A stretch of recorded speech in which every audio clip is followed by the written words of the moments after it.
They say you can't pour from an empty cup. It's a common saying, a simple truth about the limits of what we can offer when we ourselves are depleted. But what happens when you never even saw the cup?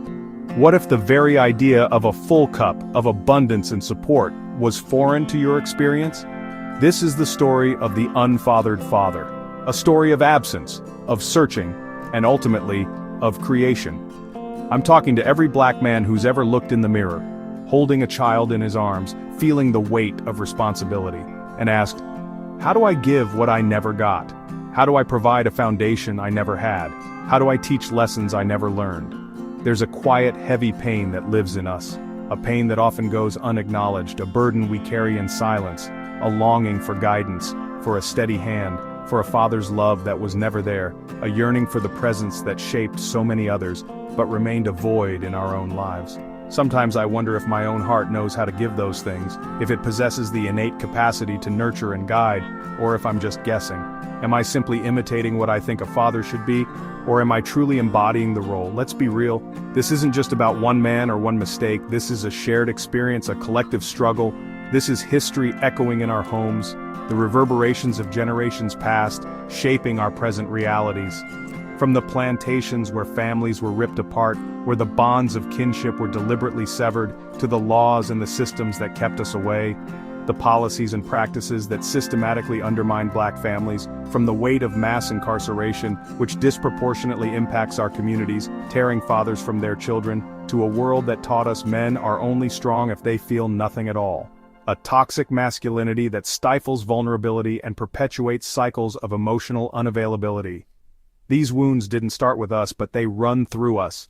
They are etched into our DNA, passed down through generations. So what do we do with that hurt? How do we break free from the patterns of the past? Some of us become emotional ghosts, withdrawing from our families, unable to fully engage, afraid to get too close in case we mess it up, fearful of repeating the mistakes of our own fathers or inflicting further pain. Others swing the other way, trying to be super dad, overcompensating, striving for an unattainable ideal, promising ourselves we'll never make the same mistakes, vowing to be everything our fathers weren't. But deep down there's a fear, a question, am I enough? Can I truly overcome the legacy of absence? Will I fail my child the way I was failed? Will I perpetuate the cycle of pain and disappointment? Here's what I've learned. The healing starts with honesty, with acknowledging the pain, the fear, and the uncertainty. I can lead even as I'm learning. I don't need to have all the answers to be a good father. Every time I show up, even when I'm unsure, when I'm tired, when I'm struggling, I'm not just raising my child, I'm reparenting my own inner boy. I'm giving him the love and support he never received.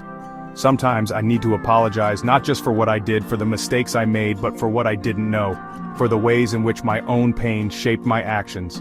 No more excuses, just truth and the willingness to be better, a commitment to growth, to learning, to evolving.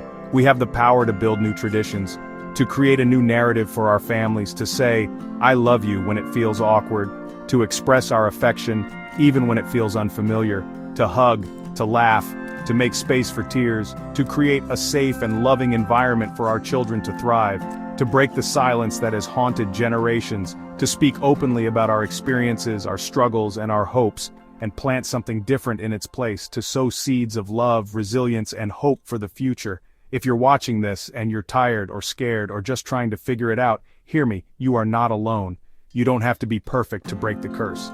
Imperfection is part of the process. You break it by being present, by choosing to heal, by showing up, even when it's hard. That's how we become the fathers we never had, by forging our own path, guided by love and a commitment to growth. And that's how we change everything.